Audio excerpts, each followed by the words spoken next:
ماشاء اللہ لا حول ولا قوۃ الا باللہ العلی العظیم اعوذ باللہ السمیع العلیم من الشیطان اللعین الرجیم بسم اللہ الرحمن الرحیم الحمد للہ رب العالمین الصلاۃ والسلام علی اشرف الاولین والآخرین خاتم النبیین شفیع المذنبین رحمۃ للعالمین الملقب بطٰہٰ و یاسین مولانا مولا الثقلین سید الکونین امام القبلتین جد الحسن والحسین ابی القاسم محمد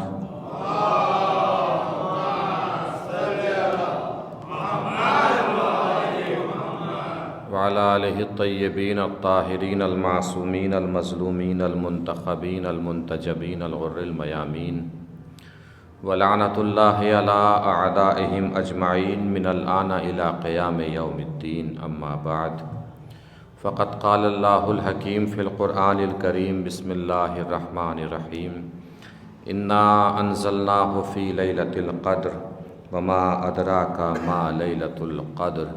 صلوات پڑھیں پر محمد و آل محمد۔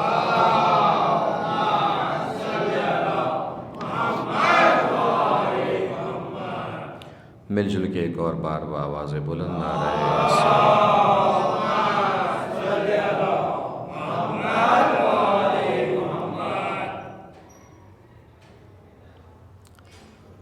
مسلسل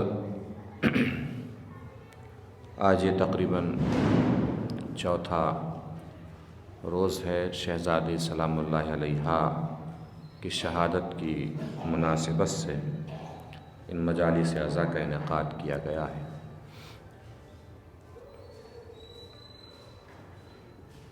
اس سال ہم نے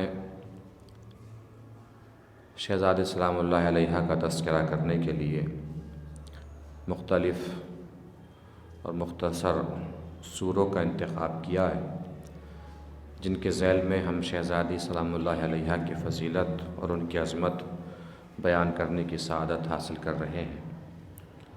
سورہ حمد اور سورہ مبارکہ کوثر کے بعد آج ہم نے سورہ مبارکہ قدر کو سرنامہ کلام اور بیان قرار دیا ہے، جس میں پروردگار عالم ارشاد فرما رہا ہے بسم اللہ الرحمن الرحیم انا انزلناہ فی لیلۃ القدر، ہم نے قرآن مجید کو لیلۃ القدر میں نازل کیا۔ وما ادراک ما لیلۃ القدر، تم کیا جانو کہ لیلۃ القدر کیا ہے؟ لیلۃ القدر خیر من الف شہر، لیلۃ القدر 1000 مہینوں سے بہتر ہے اور افضل ہے۔ تنزل الملائکۃ والروح فیہا باذن ربہم من کل امر، لیلۃ القدر میں فرشتے اور روح الامین یعنی جناب جبرائیل اللہ کے حکم سے، اللہ کی اجازت سے لوگوں کے امور لے کر نازل ہوتے ہیں۔ سلام ہی حتی مطلع الفجر، اور یہ لیلۃ القدر امن اور سلامتی کا مرکز بنی رہتی ہے، یعنی اللہ کی طرف سے اپنے بندوں پر اس رات میں سلامتی نازل ہوتی رہتی ہے جب تک کہ فجر طلوع نہ ہو جائے، یعنی جب تک کہ صبح نہ ہو جائے، جب تک رات چلتی رہتی ہے، لیلۃ القدر چلتی رہتی ہے، اللہ کی طرف سے اپنے بندوں پر سلامتی نازل ہوتی رہتی ہے۔ یہ سورہ قدر کا ترجمہ ہے۔ اب چلتے ہیں ہم اس کے الفاظ کی طرف، الفاظ کے ذریعے دیکھیں کہ پروردگار عالم نے کس طریقے سے الفاظ کے ذریعے سے لوگوں کی ہدایت اور اہل بیت علیہم السلام کی عظمت کو اس سورہ میں بیان فرمایا ہے۔ انا کے بارے میں ہم پہلے ہی بتا چکے ہیں جب ہم نے سورہ کوثر کی تلاوت کا شرف حاصل کیا تھا۔ انا اعطیناک الکوثر، اللہ نے عظمت بیان کرنا چاہی کوثر کی جمع کی ضمیر استعمال کر کے، اسی طریقے سے یہاں بھی پروردگار عالم اپنی عظمت بیان کرتے ہوئے قرآن کی عظمت بیان کرنا چاہ رہا ہے کہ سوچو جب ہم اتنے عظیم ہیں تو وہ قرآن کتنا عظیم ہوگا جو ہم نے نازل کیا ہے۔ انا کے بعد پروردگار عالم نے رکھا ہے انزلنا، ہم نے قرآن کو نازل کیا۔ نازل کرنے کے لیے بھی عربی میں دو لفظ استعمال ہوئے ہیں، قرآن مجید میں دو لفظ استعمال ہوئے ہیں، نزلنا اور انزلنا۔ نزلنا کے معنی بھی ہم نے نازل کیا، وَنَزَّلْنَا عَلَيْكَ الْكِتَابَ تِبْيَانًا لِكُلِّ شَيْءٍ، اس قرآن کو ہم نے نازل کیا، اور انزلنا کے معنی بھی ہم نے نازل کیا، مگر دونوں نازل کرنے میں فرق ہے۔ نزلنا کہتے ہیں تدریجاً نازل ہونے کو، بار بار نازل ہونے کو، پے در پے نازل ہونے کو، منزل بمنزل نازل ہونے کو، اسٹیج بائی اسٹیج نازل ہونے کو۔ ایک آیت آج نازل ہوئی، پھر ایک آیت کل نازل ہوگی، پھر ایک آیت پرسوں نازل ہوگی، کوئی میدان میں نازل ہوگی، کوئی سفر میں نازل ہوگی، کوئی حضر میں نازل ہوگی، کوئی بستر پہ نازل ہوگی، کوئی ممبر پہ نازل ہوگی۔ تو پے در پے، اسٹیج بائی اسٹیج قرآن کے نازل ہونے کو اللہ نے جہاں بیان کیا ہے وہاں نزلنا اللہ نے کہا ہے، اور انزلنا کے معنی ہے ایک مرتبہ میں پورا قرآن نازل کر دیا، یعنی لیلۃ القدر ایسی رات ہے جس میں پروردگار عالم نے ایک ہی مرتبہ میں پورا قرآن اپنے رسول پر نازل کر دیا، اس لیے کہا ہے انزلنا، یعنی انزلنا ایک بار نازل کرنا، نزلنا بار بار نازل کرنا۔ اس سے آپ ایسے سمجھ سکتے ہیں کہ عربی میں استعمال ہوتی ہے، جسے ہم بھی استعمال کرتے ہیں، تعلیم، اور ایک لفظ ہے اعلام۔ اعلام یعنی ایک بار بتانا، تعلیم یعنی بار بار بتانا۔ جو ٹیچر اپنے اسٹوڈنٹ کو دیتا ہے تعلیم، اسے بار بار بتانا پڑتا ہے، آج سمجھ میں نہیں آئے گا تو کل پھر سمجھ لیجئے، کل سمجھ میں نہیں آئے گا پرسوں سمجھ لیجئے۔ تو اعلام کہتے ہیں ایک بار بتانے کو، اور تعلیم کہتے ہیں بار بار بتانے کو، بار بار سمجھانے کو۔ اللہ نے اپنے رسول کو علی کی ولایت پہنچانے کا جب حکم دیا غدیر کے میدان میں، تو ابلاغ نہیں کہا ہے، تبلیغ سے بلغ کہا ہے، اے رسول پہنچا دیجئے۔ بلغ کے معنی ایک بار پہنچانا نہیں ہے، بلغ کے معنی بار بار پہنچانا ہے، بار بار سمجھانا ہے، بار بار بتانا ہے۔ علی کی ولایت آج پہنچائیے، پھر کل پہنچائیے، پھر پرسوں پہنچائیے، قیامت تک علی کی ولایت پہنچاتے رہنا ہے، یہ ہے بلغ کے معنی۔ اس کا مطلب قرآن کی نظر میں جو سبجیکٹ قیامت تک پڑھایا جاتا رہے گا اس سبجیکٹ کو علی کہا جاتا ہے۔ ایک صلوات پڑھیں مل جل کے بر محمد و آل محمد۔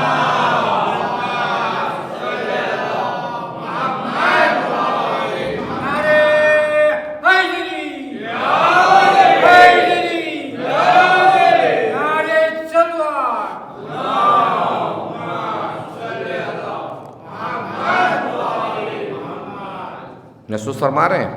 اب آئیے میں تھوڑا سا اور آپ کے اذہان کے قریب ہو جاؤں۔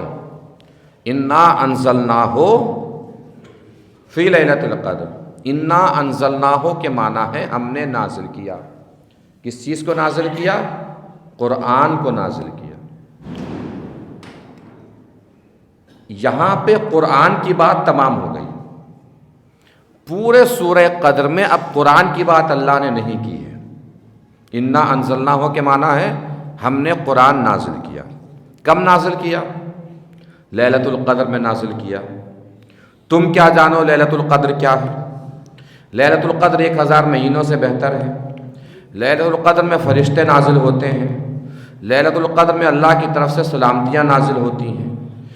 انا انزلناہ ہم نے قرآن نازل کیا۔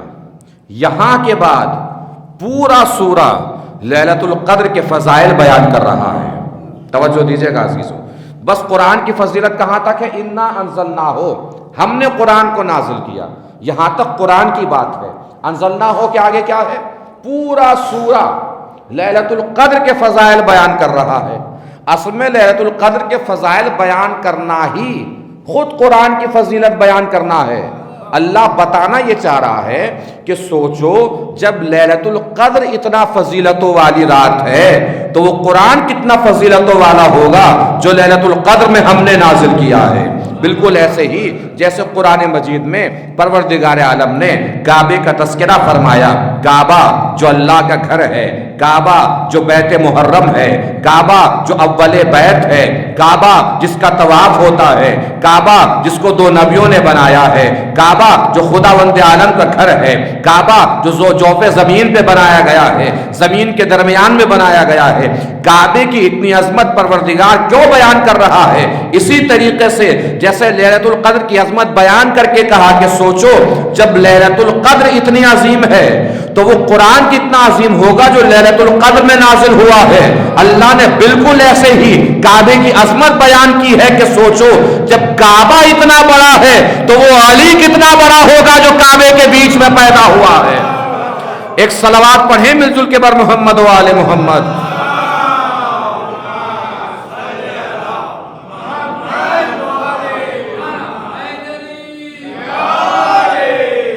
محسوس فرما رہے ہیں؟ اب آئیے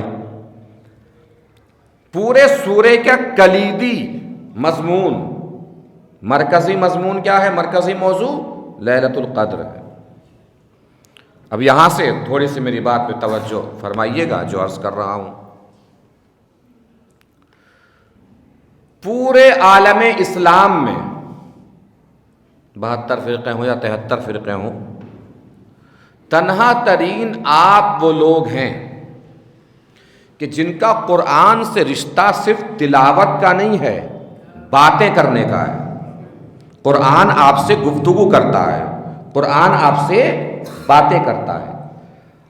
اگر کوئی قرآن کی تلاوت کر کے کھڑا ہو جائے اور یہ بول دے کہ ہمیں نہیں پتا کہ اس لفظ کے معنی کیا ہے، اس آیت سے کون مراد ہے، اس لفظ سے کون مراد ہے، تو اس کا مطلب بس وہ قرآن پڑھتا ہے، قرآن سے ہدایت نہیں لیتا ہے۔ قرآن سے ہدایت کون لیتا ہے؟ قرآن ہادی ہے نا، پہلے ہی بتا دیا تھا الف لام میم ذالک الکتاب لا ریب فیہ ھدی للمتقین۔ یہ قرآن متقین کی ہدایت کرتا ہے۔ اب میرے جملے پہ توجہ دیجیے گا، ہدایت اس وقت تک مکمل ہو ہی نہیں سکتی جب تک ہدایت کا کوئی کردار موجود نہ ہو۔ مثلا اگر قرآن نے کہا ہے نماز پڑھو تو نماز پڑھو آپ کیسے سمجھیں گے؟ کیسے نماز پڑھو؟ خارج میں کوئی کردار ہونا ضروری ہے کہ جو آپ کو پڑھ کے دکھائے کیسے پڑھو۔ اگر قرآن نے کہا روزہ رکھو تو خارج میں کوئی ایسا کردار ہونا ضروری ہے جو آپ کو روزہ رکھ کے دکھائے کیسے رکھو۔ اگر قرآن نے کہا ہے حج کرو تو کوئی ایسا کردار ہونا ضروری ہے جو آپ کو حج کر کے دکھائے کیسے کرو۔ آپ ہی تنہا ترین وہ قوم ہیں جن کے پاس قرآن کے ہر لفظ کا کوئی نہ کوئی کردار موجود ہے، ہر آیت کا کوئی نہ کوئی کردار موجود ہے۔ ابھی قرآن کی بات روک دیتا ہوں، صرف قرآن ہی کا مسئلہ نہیں بلکہ لغت اور ڈکشنری میں جتنے بھی الفاظ اچھی صفتوں کے لیے استعمال ہوتے ہیں، آپ کے پاس ہر صفت کا کوئی نہ کوئی کردار موجود ہے۔ مثلا اگر لغت کہتا ہے شجاعت تو شجاعت کہتے ہی آپ کے ذہن میں وہ کردار آ جاتا ہے جو بہادر ہے۔ اگر لغت کہتا ہے سخاوت تو سخاوت کہتے ہی آپ کے ذہن میں وہ کردار آ جاتا ہے جو سخی ہے۔ اب آ جائیے قرآن مجید کی طرف۔ اگر قرآن مجید کہتا ہے صراط مستقیم تو آپ کو پتا ہے صراط مستقیم کون ہے۔ اگر قرآن کہتا ہے نبأ عظیم تو آپ کو پتا ہے نبأ عظیم کون ہے۔ اگر قرآن کہتا ہے قربا تو آپ کو پتا ہے رسول کے رشتہ دار کون کون ہیں۔ اگر قرآن آیائے تطہیر سناتا ہے تو آپ کو پتا ہے کہ چادر تطہیر کے نیچے کون کون ہیں۔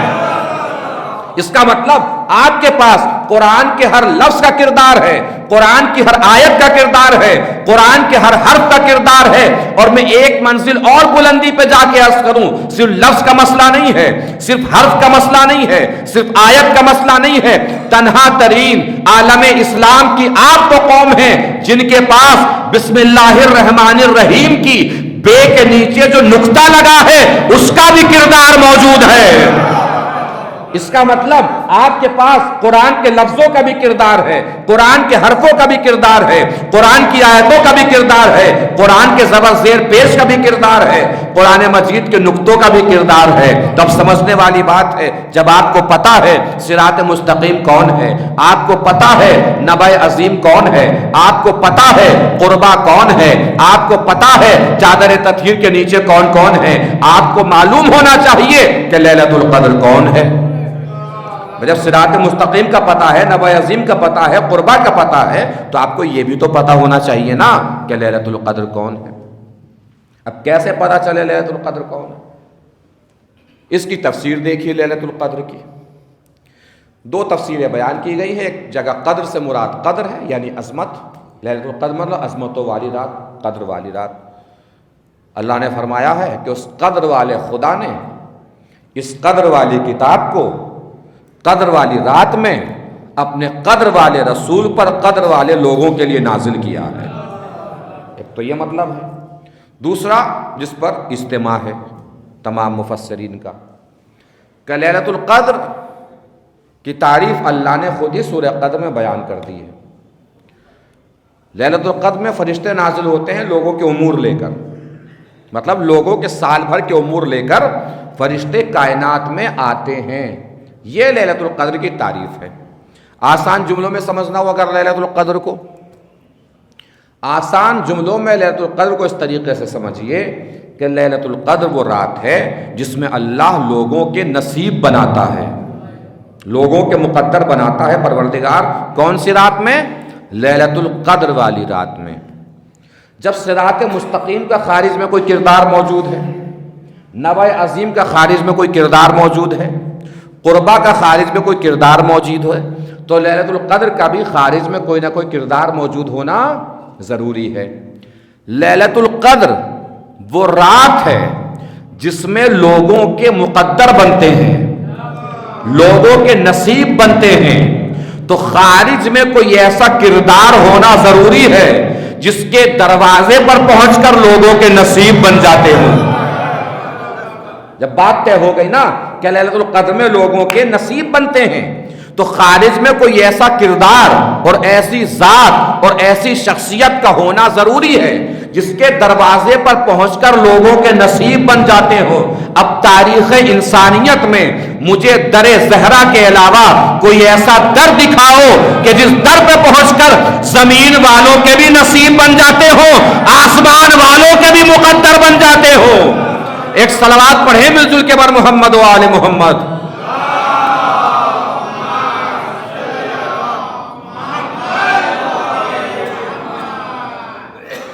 زمین والوں کے بھی مقدر بنتے ہوں، آسمان والوں کے بھی مقدر بن جاتے ہوں۔ در زہرا کے علاوہ کوئی در ایسا نہیں ہے۔ اب یہ میری خطیبانہ تمنا اور خطیبانہ زور نہیں ہے کہ میں نے آپ کے سامنے بیان کر دیا کہ لیلۃ القدر سے مراد شہزادی فاطمہ ہے، نہیں، بلکہ امام جعفر صادق علیہ الصلوۃ والسلام کی تفسیر بھی یہی بتاتی ہے۔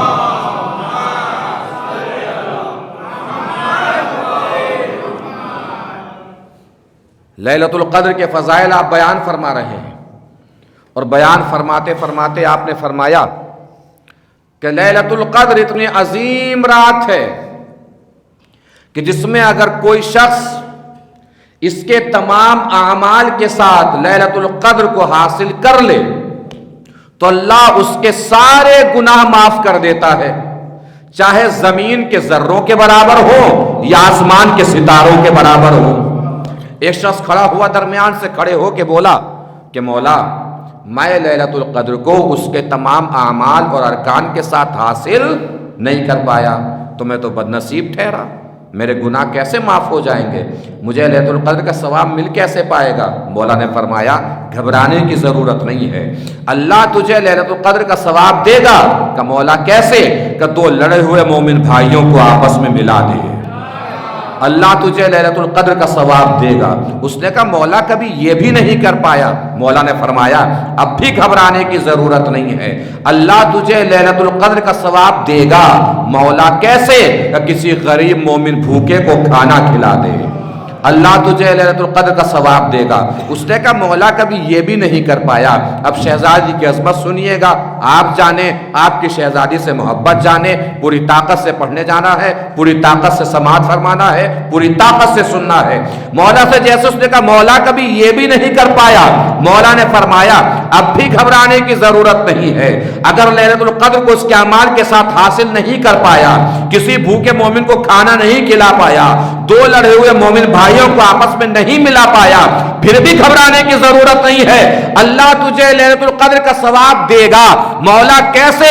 کہ لیلۃ القدر سے مراد میری دادی فاطمہ زہرا ہے، اللہ تجھے لیلۃ القدر کا ثواب دے گا۔ کہ مولا کیسے؟ کہ گھر جا اور زہرا کے دشمنوں پہ لعنت کر کے سو جا۔ ایک صلوات پڑھیں مل جل کے بر محمد و آل محمد۔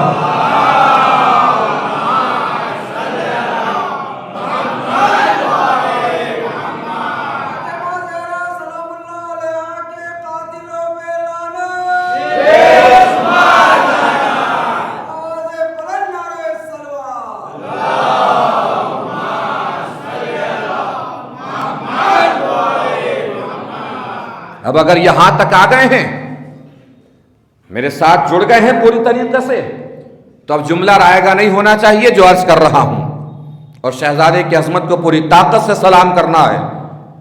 جب یہ بات طے ہو گئی کہ لیلۃ القدر سے مراد شہزادی فاطمہ زہرا ہیں، تو اب کیجئے ترجمہ۔ انا انزلناہ فی لیلۃ القدر، ہم نے قرآن کو لیلۃ القدر میں نازل کیا۔ لیلۃ القدر سے مراد شہزادی فاطمہ زہرا ہے، اور کیا کہہ رہا ہے سورہ؟ انا انزلناہ فی لیلۃ القدر، ہم نے قرآن کو لیلۃ القدر میں نازل کیا، یعنی اللہ نے بتانا یہ چاہا کہ فاطمہ ایسی لیلۃ القدر ہے جس کے دامن میں ہم نے کبھی حسن جیسا قرآن بھیجا، کبھی حسین جیسا قرآن بھیجا۔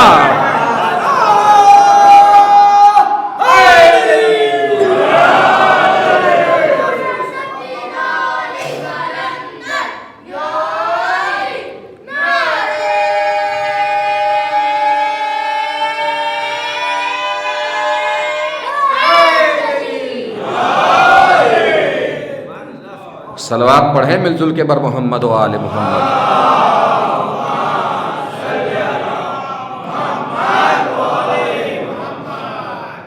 انا انزلناہ فی لیلۃ القدر، ہم نے قرآن کو لیلۃ القدر میں نازل کیا۔ وما ادراک ما لیلۃ القدر، جب لیلۃ القدر سے مراد شہزادی فاطمہ زہرا ہے تو سمجھیے وما ادراک ما لیلۃ القدر، تم کیا جانو زہرا کیا ہے، تم کیا جانو فاطمہ کیا ہے، تم کیا جانو لیلۃ القدر کیا ہے۔ لیلۃ القدر خیر من الف شہر، لیلۃ القدر 1000 مہینوں سے بہتر ہے، 1000 مہینوں سے افضل ہے۔ تنزل الملائکۃ والروح فیہا باذن ربہم من کل امر، لیلۃ القدر میں فرشتے نازل ہوتے ہیں۔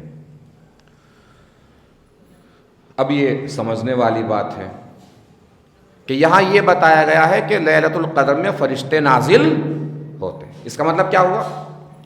جب بھی لیلۃ القدر آئے گی فرشتے نازل ہوں گے، جب بھی لیلۃ القدر آئے گی فرشتے نازل ہوں گے۔ نازل تو ہوں گے، یہ آیت بتا رہی ہے، لیکن نازل کہاں ہوں گے؟ نازل کس جگہ ہوں گے؟ اگر لیلۃ القدر آج بھی آئے گی 2023 اور 2024 میں تو فرشتے تو آئیں گے، مگر آئیں گے کہاں؟ یہ کیسے پتا چلے؟ قرآن نے پھر آواز دی وَيُنَزِّلُ الْمَلَائِكَةَ بِالرُّوحِ مِنْ أَمْرِهِ عَلَى مَن يَشَاءُ مِنْ عِبَادِهِ، اللہ فرشتوں کو نازل کرتا ہے اپنے چنے ہوئے اور منتخب بندے پر۔ نہیں توجہ فرمائی؟ میں نے اسی لیے شروع میں عرض کیا تھا کہ آپ تنہا وہ قوم ہیں کہ جن کے پاس قرآن کے ہر لفظ کا کردار موجود ہے۔ قرآن آپ سے باتیں کرتا ہے۔ قرآن نے کیا کہا؟ لیلۃ القدر میں فرشتے نازل ہوتے ہیں۔ کہاں نازل ہوں گے؟ منتخب بندے پر۔ اس کا مطلب یہ ہے کہ جب بھی لیلۃ القدر آئے گی فرشتے نازل ہوں گے، اور جب بھی فرشتے نازل ہوں گے کائنات میں کسی منتخب بندے کا ہونا ضروری ہے۔ اب میں نے آپ سے کہا نہیں ہے، میرے کہنے سے پہلے آپ کو پتا ہے کہ آج جس منتخب بندے پر فرشتے نازل ہوں گے اسی منتخب بندے کو زمانے کا امام کہا جاتا ہے۔ وہی منتخب بندہ امام زمانہ ہوگا۔ ہیں امام ہیں کا بالکل ہے، مانتے ہیں آپ؟ بالکل مانتے ہیں، آپ کو بھی ماننا چاہیے، اب مان لیں گے، کوئی مسئلہ نہیں ہے، مگر یہ بتائیے ہیں کب سے؟ کہ 1200 سال ہو گئے تقریباً۔ کہ مان تو لے، مگر پریشانی یہ ہے کہ 1200 سال کا آدمی اگر ظاہر ہو گیا تو ہدایت کیسے کرے گا؟ کیا پریشانی ہے؟ 1200 سال کا آدمی اگر ظاہر ہو گیا تو ہدایت کیوں نہیں کر سکتا؟ کہ 1200 سال اتنا ضعیف اور بوڑھا آدمی لوگوں کی ہدایت کیسے کرے گا؟ نزاکت سمجھیے گا اللہ کے لیے، پہنچ گئے نا تو پھر یہاں نہیں بیٹھے رہیں گے۔ میں نے کہا بھئی اگر بڑھاپا اتنا ہی خراب ہے تو پھر ہر دور کا بوڑھا خراب ہے۔ سلامت رہیے۔ اگر بڑھاپا اتنا ہی خراب ہے تو پھر ہر دور کا بوڑھا خراب ہے۔ قرآن مجید میں بڑھاپے کو خراب نہیں کہا گیا ہے۔ ضعیفی، بڑھاپا، عمر کا بڑھ جانا قرآن مجید میں خراب نہیں کہا گیا۔ ہم بڑھاپے کو کیوں خراب سمجھتے ہیں؟ اس لیے کہ بڑھاپے میں انسان کمزور ہو جاتا ہے، ہاتھ پیر چلنے سے کتراتے ہیں، پریشانی ہوتی ہے، اضطراب ہوتا ہے، بے چینی ہوتی ہے۔ لیکن قرآن میں ضعیفی اور بڑھاپے کی الگ تعبیر کی گئی ہے۔ توجہ دیجیے گا، بڑا عظیم مسئلہ چھیڑ کے بیٹھ گیا ہوں آپ کے اذہان پہ بھروسہ کرتے ہوئے۔ بڑھاپے میں الگ تعبیر بیان کی گئی ہے قرآن مجید میں بڑھاپے اور ضعیفی کی۔ قرآن میں کہا گیا ہے کہ واللہ خلقکم ثم یتوفاکم ومنکم من یرد الی ارذل العمر۔ ضعیفی کی تعبیر، اللہ نے کہا اللہ نے تمہیں پیدا کیا ہے، پھر تمہیں مار دے گا، پھر تمہیں ضعیفی کی طرف پلٹایا جائے گا۔ تم میں سے بہت سے لوگوں کو ضعیفی کی طرف پلٹایا جائے گا۔ ہم کیا کہتے ہیں؟ ضعیفی آئے گی، بڑھاپا آئے گا۔ قرآن نے بڑھاپے کو آنا نہیں کہا ہے، قرآن نے کہا ہے بڑھاپا پلٹایا جائے گا۔ آپ مسجد میں امام بارگاہ میں آئے ہیں کہ پلٹ کے آئے ہیں؟ آئے ہیں نا، پلٹ کے کہاں جائیں گے؟ گھر کی طرف۔ اس کا مطلب پلٹا جاتا ہے اپنے مرکز کی طرف۔ قرآن نے کیا کہا ہے؟ بڑھاپا آئے گا نہیں، بڑھاپا پلٹایا جائے گا، بڑھاپا پلٹایا جائے گا۔ اب پلٹایا جانا کیا ہوتا ہے؟ پلٹایا جانا یہ ہے کہ بچپن تھا، حالت یہ تھی کہ گردن ایک جگہ ٹھہرتی نہیں تھی، ہاتھ ایک جگہ رکتے نہیں تھے، پیر صحیح سے چلتے ہوئے کام نہیں کر پاتے تھے، آنکھیں ایک جگہ رکتی نہیں تھی، یہ تھا ہمارا بچپن۔ ایسا ہی بڑھاپا آئے گا، ہاتھ نہیں کام کر پائیں گے، پیر چلتے ہوئے کانپیں گے، آنکھیں ایک جگہ رک نہیں پائیں گی، گردن ایک جگہ ٹھہر نہیں پائے گی۔ اسے کہتے ہیں پلٹایا جانا۔ اس کا مطلب جیسا بچپن ویسا بڑھاپا۔ نانا ایسے نہیں، اب تو بات کمال کی آنے جا رہی ہے جو کرنے جا رہا ہوں۔ اگر پہنچ گئے تو پوری طاقت سے بتانا ہے کہ کون سا منظر دکھائی دے رہا ہے تاریخ کا۔ یعنی قرآن نے بتایا جیسا بچپن ویسا بڑھاپا، جیسا بچپن ویسی ضعیفی، جیسا بچپن ویسی ضعیفی۔ جملہ بدلوں تاکہ کیفیت بدل جائے۔ جیسا بچپن ویسی ضعیفی، یعنی جس کا جیسا بچپن اس کی ویسی ضعیفی۔ اگر بچپن کمزور ہوگا تو ضعیفی بھی کمزور ہوگی، لیکن اگر کسی نے بچپن میں کلہ ازدر چیرا ہوگا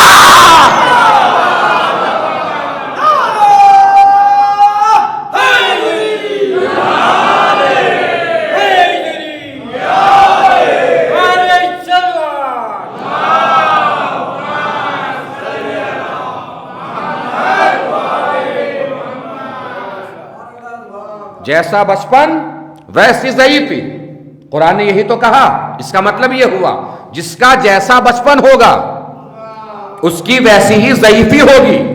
اب یہ جو پردہ غیب میں ہے یہ تنہا نہیں ہے، اکیلا نہیں ہے، اس کا مکمل سلسلہ ہے۔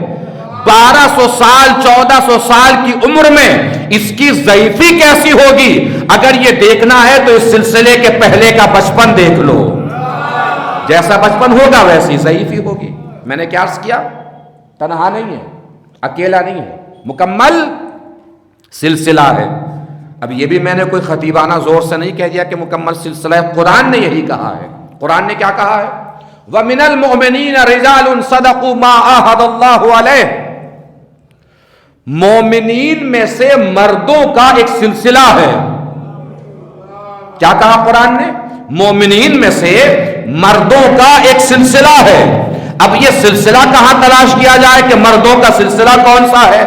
تو شاید اسی لیے نبی نے فرمایا تھا کل میں علم اس کو دوں گا جو مرد ہوگا، تاکہ پتہ چل جائے کہ مردوں کا سلسلہ کون سا ہے۔ مکمل سلسلہ ہے مردوں کا، نبی نے اسی لیے فرمایا کل میں علم اس کو دوں گا جو مرد ہوگا۔ تو مومنین سے مردوں کا ایک سلسلہ ہے۔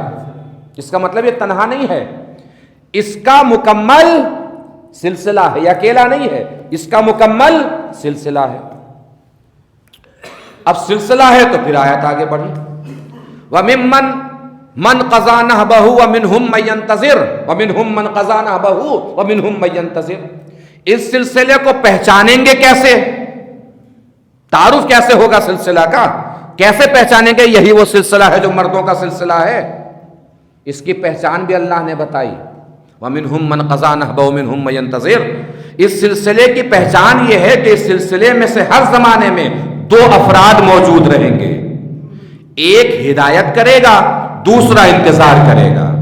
اس کا مطلب اللہ کی طرف سے جو ہادیوں کا سلسلہ ہے اس سلسلے میں ہر زمانے میں دو افراد کا پایا جانا ضروری ہے۔ دونوں کریں گے کیا؟ ایک ہدایت کرے گا، دوسرا انتظار کرے گا۔ کسی کے پاس اگر وہ سلسلہ ہو تو مجھے بتائے، اگر نہ ہو تو میرے پاس آئے، میں بتاتا ہوں وہ سلسلہ مردوں کا جن میں ہر زمانے میں دو افراد کا پایا جانا ضروری ہے۔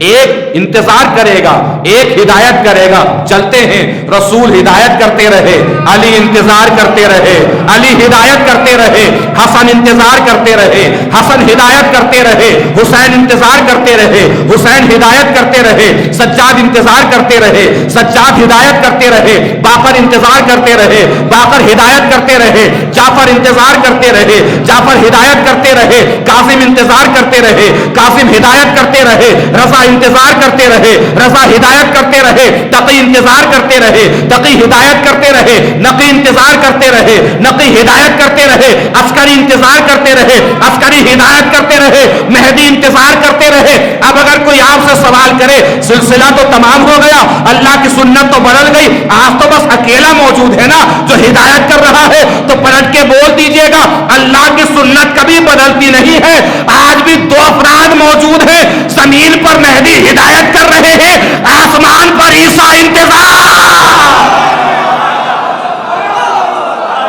ایک صلوات پڑھیں مل جل کے بر محمد و آل محمد۔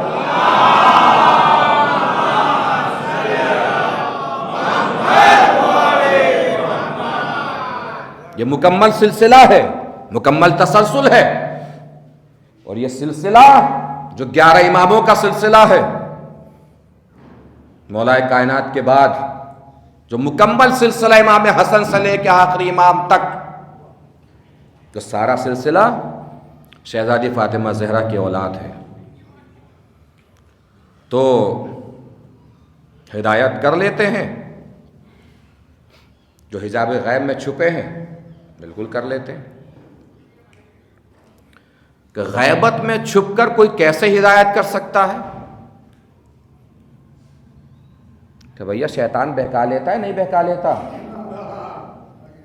دکھتا ہے کسی کو؟ دیکھا ہے کسی نے آج تک؟ اگر کوئی واقعی شیطان کو دیکھ لے تو پھر وہ نہیں دکھے گا، اس لیے کہ شیطان جنات میں سے ہے۔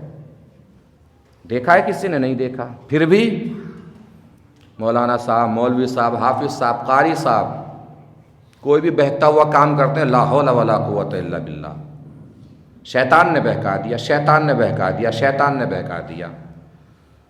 عجب دوغلا پن ہے، چھپ کر شیطان بہکا سکتا ہے لیکن چھپ کر زہرا کا بیٹا ہدایت نہیں کر سکتا۔ اب یہ اپنے اپنے مقدر کی بات ہے، کسی کو شیطان کی غیبت پہ یقین ہے، ہمیں امام کی غیبت پر یقین ہے، یہ اپنے اپنے مقدر کی بات ہے۔ تو سنا ہے کہ آپ لوگ خط بھی لکھتے ہیں، انہیں بات بھی کرتے ہیں، خط لکھتے ہیں؟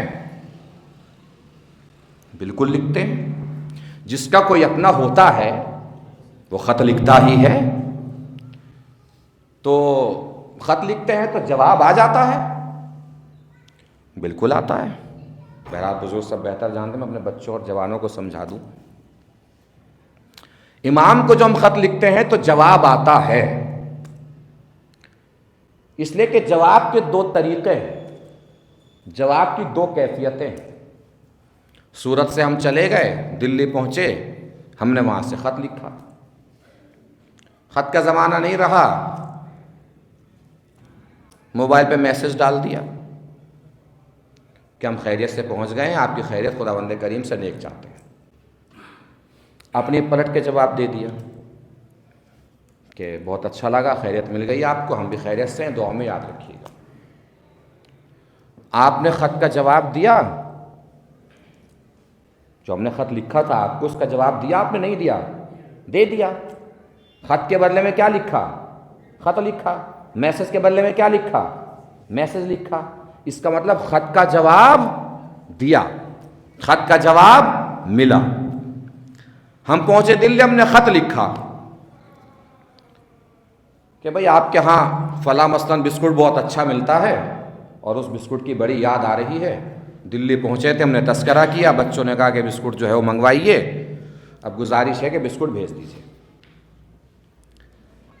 آپ کو خط ملا، آپ نے پلٹ کے بسکٹ بھیجا، بتائیے خط کا جواب دیا کہ نہیں دیا؟ خط کا جواب دیا یا نہیں دیا؟ دیا۔ اب کوئی اگر کہنے لگے بسکٹ ہی تو آیا ہے، جواب کہاں آیا ہے، تو بے عقل ہوگا نا۔ بھئی ہم نے خط میں بسکٹ مانگا ہے، آپ نے بسکٹ بھیج دیا، اس کا مطلب جواب دے دیا۔ نہیں توجہ فرمائی آپ نے؟ جو خط خیریت کے لیے لکھا جاتا ہے اس خط کے جواب میں خط آتا ہے، لیکن جو خط ضرورت کے لیے لکھا جاتا ہے اس کے جواب میں خط نہیں آتا ہے، ضرورتیں پوری کی جاتی ہیں۔ نہیں توجہ فرمائی؟ ہم اپنے امام کو خیریت کا خط کبھی نہیں لکھتے، اس لیے کہ ہمیں پتا ہے کہ ہمارا امام خیریت سے ہے۔ کیسے پتا ہے کہ امام خیریت سے ہے؟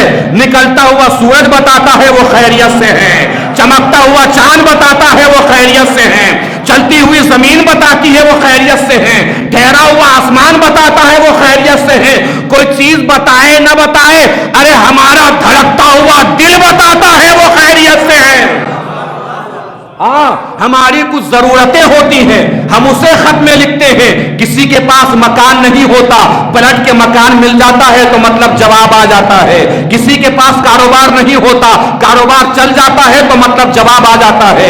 کسی کے پاس رزق کی فراہمی نہیں ہوتی، رزق کی فراہمی ہوتی ہے تو جواب آ جاتا ہے۔ کوئی صاحب اولاد نہیں ہوتا، وہ صاحب اولاد بن جاتا ہے تو جواب آ جاتا ہے۔ کسی کی شادی نہیں ہو رہی ہوتی ہے، اس کی شادی ہو جاتی ہے تو مطلب جواب آ جاتا ہے۔ اس کا مطلب یہ ہے کہ مشکل بن کے ہمارا خط جاتا ہے، مشکل کشا بن کے امام کا جواب چلا آتا ہے۔ ایک صلوات پڑھیں مل جل کے بر محمد و آل محمد۔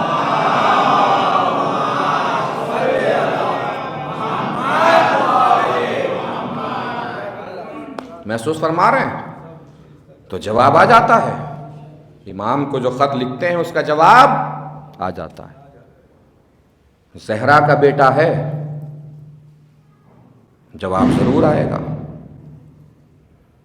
اور ایک دن وہ بھی آئے گا، وہ بھی آئے گا جو ہدایت کر رہا ہے، وہ بھی آئے گا جو انتظار کر رہا ہے۔ یہاں سے امام کا ظہور ہوگا، آسمان سے جناب عیسیٰ نازل ہوں گے، شام میں دمشق کی مسجد میں، جامع مسجد میں جناب عیسیٰ آسمان سے اتریں گے، فرشتوں کے کاندھوں پہ رکھا ہوا ہاتھ ہوگا، وقت نماز ہوگا، توجہ دیجیے گا، وقت نماز ہوگا، امام وقت اپنے خاندانی اخلاقیات کا پاس اور لحاظ رکھتے ہوئے جناب عیسیٰ سے فرمائیں گے کہ آپ بزرگ ہیں، آگے بڑھیے، نماز پڑھائیے۔ جناب عیسیٰ اپنا منصبی فریضہ ادا کرتے ہوئے کہیں گے بھلے سے بزرگ ہوں، بھلے سے نبی ہوں، مگر اس وقت آپ امام ہیں، آپ آگے بڑھیے اور نماز پڑھائیے۔ اب اگر آپ کا عقیدہ میرے عقیدے سے مل جائے، فکر میری فکر سے مل جائے، نظریہ میرے نظریے سے مل جائے تو پوری طاقت سے میری آواز میں آواز ملا دے گا۔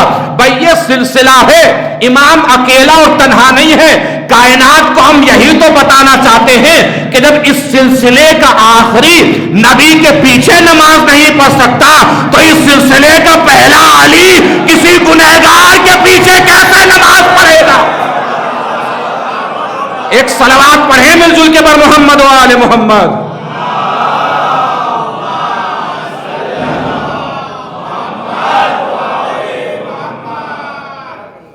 محسوس کر رہے ہیں؟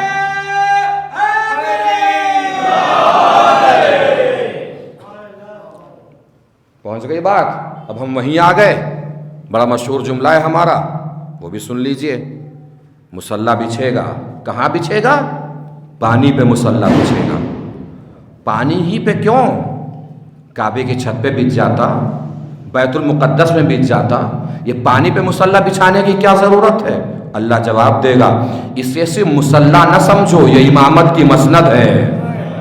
اسے صرف مصلی نہ سمجھو، یہ امامت کی مسند ہے۔ توجہ عزیزو، اسے صرف مصلی نہ سمجھو، یہ امامت کی مسند ہے۔ پروردگار مسندیں بھی تو پانی پہ نہیں بچھتی، مسند بھی یا منبر پر بچھے گی یا تخت پر بچھے گی، یہ پانی پہ مسند بچھانے کی کیا ضرورت؟ اللہ جواب دے گا، ہم نے امامت کی مسند پہلے منبر پر ہی بچھائی تھی، ہم نے امامت کی مسند پہلے تخت پر ہی بچھائی تھی۔ لوگ کودے منبر پہ بیٹھ گئے، لوگ کودے تخت پر بیٹھ گئے۔ اس بار امامت کی مسند نہ منبر پر بچھاؤں گا نہ تخت پر بچھاؤں گا، اس بار امامت کی مسند پانی پہ بچھاؤں گا، پھر کہوں گا اب جس میں ہمت ہو بیٹھ کے دکھا۔ ایک صلوات پڑھیں مل جل کے بر محمد و آل محمد۔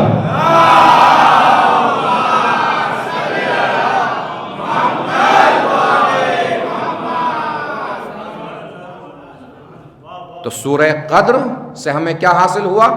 اہم بات اپنے بچوں کے لیے اور اپنے جوانوں کے لیے۔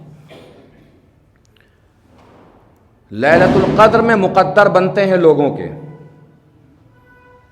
لیلۃ القدر میں کیا ہوتا ہے؟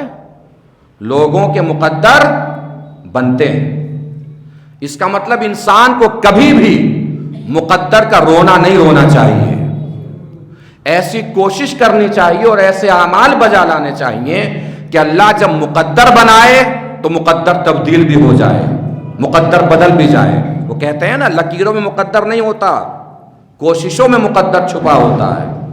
تو کبھی بھی کسی کو بھی اپنے مقدر کا رونا نہیں رونا چاہیے، اور اگر رونا بھی ہونا تو بندوں کے سامنے کبھی نہیں رونا چاہیے، اللہ کے سامنے رونا چاہیے، اس لیے کہ مقدر بندہ نہیں بدل سکتا، اللہ ہی بدلتا ہے، اور مقدر بدلتے رہنے کی کوشش کرتے رہنا چاہیے، مقدر بنانے کی، مقدر بدلنے کی کوشش کرنا چاہیے۔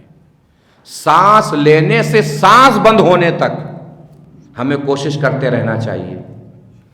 مقدر بدلنے کا مطلب یہ نہیں کوشش کر رہے ہیں تو کچھ بھی حاصل کر لیں، کچھ بھی چھین لیں، حلال نہ دیکھیں نہ حرام دیکھیں، اس بات کا پورا خیال رکھنا چاہیے۔ بہلول دانا نے پوچھا کہ بتاؤ کتنا کھانا چاہیے؟ سامنے والے نے کہا کہ کم کھانا چاہیے۔ بہلول نے کہا کم کیوں کھانا چاہیے؟ کہا پھر کیا طریقہ ہے کھانے کا؟ کہا کھانے سے پہلے دیکھنا چاہیے کہ حلال کھا رہے ہیں یا حرام کھا رہے ہیں۔ اگر حلال ہے تو چاہے کتنا بھی کھا لو، حرام ہے تو پھر ایک لقمہ بھی مت کھاؤ، اس لیے کہ حرام صرف ہماری زندگی پہ اثر انداز نہیں ہوتا، ہماری نسلوں پہ بھی حرام کا اثر ہوتا ہے۔ ایک چھوٹا سا وہ داستان لطیفہ ٹائپ ہے مگر ہدایت کے لیے بہت اچھا ہے۔ ایک درخت پہ ایک کبوتر بیٹھا تھا اور ایک گدھ بیٹھا تھا۔ کون کون بیٹھا تھا؟ کبوتر اور گدھ بیٹھا ہوا تھا۔ ادھر سے نظر پڑی کبوتر کی، ایک باز اڑتا ہوا آ رہا ہے، تو کبوتر نے گدھ سے کہا کہ جلدی سے اڑ جاؤ، باز آ رہا ہے کھا جائے گا۔ گدھ نے کہا مجھے اڑنے کی کیا ضرورت ہے، میں تو حرام ہوں، تم حلال ہو، تمہیں اڑنا چاہیے۔ اتفاقاً باز جو ہے کبوتر کی طرف نہیں جھپٹا، گدھ کی طرف جھپٹا۔ گدھ کو پنجے میں دابا، اڑا کے لے کے چل دیا۔ کبوتر نے کہا میں پہلے ہی کہہ رہا تھا کہ زمانہ اب بدل چکا ہے، لوگ نہ حرام دیکھتے ہیں نہ حلال دیکھتے ہیں، صرف اور صرف موٹا تازہ مال دیکھتے ہیں۔ میں کبوتر ہوں، حلال تھا مگر چھوٹا سا تھا، تم گدھ ہو، حرام تھے مگر بڑے تھے، تو لپیٹنے والے نے تمہیں ہی اٹھا لیا۔ کیا ہے مطلب میرے عرض کرنے کا؟ کوشش پوری کرنا چاہیے، محنت پوری کرنا چاہیے، کوشش مکمل کرنا چاہیے، جتنی طاقت ہو خود میں کوشش کرتے رہنا چاہیے، مگر یہ یاد رکھنا چاہیے کہ ہمیشہ زندگی میں حلال راستوں سے اور حلال ذریعے سے مال حاصل کرنا چاہیے، حرام طریقوں سے دولت نہیں کمانا چاہیے۔ دولت کمانا برا نہیں ہے، اگر دولت کمانا برا ہوتا تو اللہ خدیجہ کی دولت کو اسلام پہ خرچ نہ کراتا۔ اس کا مطلب دولت کمانا میں کوئی پرابلم نہیں ہے، پریشانی نہیں ہے، خوب کمائیے، خوب حاصل کیجیے، مگر حلال ذریعوں سے حاصل کیجیے۔ کیا کہنا اس خدیجہ کی دولت کا؟ رسول نے اپنی تجارت میں جس دولت کو ذریعہ بنایا ہے اس دولت والی خاتون کو خدیجہ کہتے ہیں۔ اب ظاہر سی بات ہے اس سے پاکیزہ دولت کس کی ہوگی جس کی دولت کو اللہ کا سب سے بڑا پیغمبر اپنی تجارت کا ذریعہ بنا رہا ہے، اپنی تجارت کا مسئلہ بنا رہا ہے، اپنی تجارت کا وسیلہ بنا رہا ہے۔ کل 5 مجلس ہے انشاءاللہ، اور کل ہم اسی گفتگو کو آگے بڑھائیں گے۔ جناب خدیجہ سلام اللہ علیہا کی گفتگو ہم کل آگے بڑھائیں گے، ان کی ہسٹری اور ان کی تاریخ پوری آپ کے سامنے بیان کریں گے۔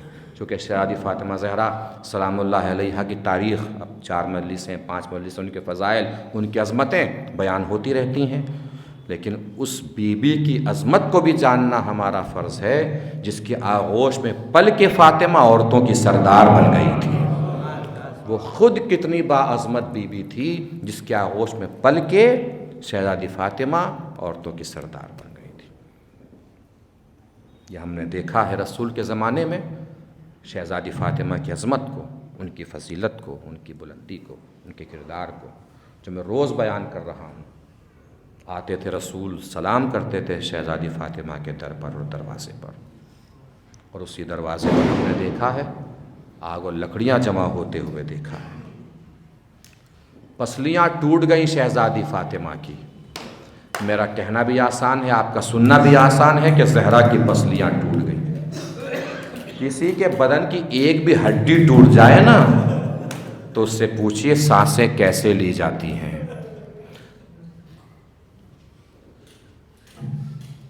دو شخصیتیں ملتی ہیں جن کے مصائب میں پسلیوں کا تذکرہ ہوا ہے، اور دونوں شخصیتیں ایک ہی شخص سے منسوب ہیں۔ حسن کی ماں کی پسلیاں ٹوٹی ہیں اور حسن کے لال کی ادھر کی پسلیاں ادھر ہو گئی ہیں، ادھر کی پسلیاں ادھر ہو گئی۔ پسلیاں ٹوٹنے کے بعد سانسیں کیسے لی جاتی ہیں، اس کا درد یا حسن کی ماں کو پتا ہے یا حسن کے لال کو پتا ہے۔ پسلیاں ٹوٹ گئی شہزادی فاطمہ کی، اور میں ہر سال یہ بات آپ کے سامنے عرض کرتا ہوں کہ اہل بیت کے گھرانے میں جیسے فضیلتوں میں وراثتیں ملتی ہیں نا، عظمتیں ملتی ہیں ایک دوسرے سے، فضیلتوں کی وراثت آگے بڑھتی ہے، اسی طریقے سے مصیبتوں کی وراثت بھی آگے بڑھتی ہے۔ علی کے سر پہ ضربت لگی، عباس کے سر پہ گرز لگا۔ فضیلتوں کی وراثت تو آپ جانتے ہیں نا، عباس ثانی حیدر کرار، یہ فضیلتوں کی وراثت آگے بڑھی، زینب ثانی زہرا فضیلتوں کی وراثت آگے بڑھی،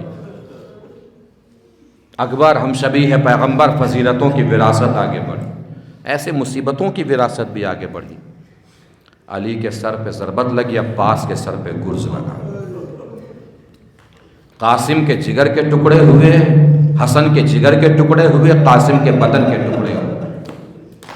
اسی طریقے سے فاطمہ زہرا کی بھی پسلیاں ٹوٹی، سکینہ کی پسلیاں بھی ٹوٹی۔ شہزادی فاطمہ کی پسلیاں دروازہ گرنے کی وجہ سے ٹوٹی اور سکینہ کی پسلیاں پیاس کی گرمی کی وجہ سے ٹوٹ گئی۔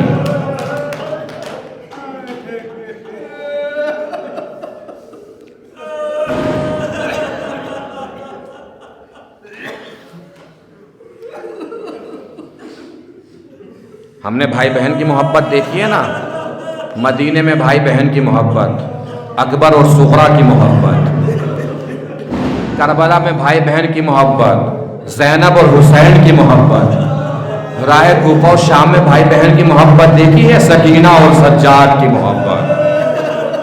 وضو کا پانی بھی دیکھتے تھے تو امام سجاد رونے لگتے تھے کہ مولا ہے تو وضو کا پانی اسے دیکھ کر کیوں رو رہے ہیں، کہ بس اتنا ہی پانی ہوگا جو میری بہن سکینہ نے کربلا سے شام تک پیا ہوگا۔ مولا سکینہ کو پانی ملتا نہیں تھا، کہ ملتا تو تھا، کہ پھر سکینہ کرتی کیا تھی؟ میرے ہاتھوں میں ہتھکڑیاں، پیروں میں بیڑیاں، گلے میں خاردار تو جب سکینہ کو پانی ملتا تھا نا، پانی سے بھرا کوزہ لے کر سکینہ میرے پاس آتی تھی، کبھی ہاتھوں کی ہتھکڑیوں پہ ڈالتی تھی، کبھی پیروں کی بیڑیوں پہ ڈالتی تھی، کبھی گلے کے توق پہ ڈالتی تھی۔ بھیا سکینہ پیاسی رہے گی مگر آپ کو مصیبت میں نہیں دیکھ سکتی۔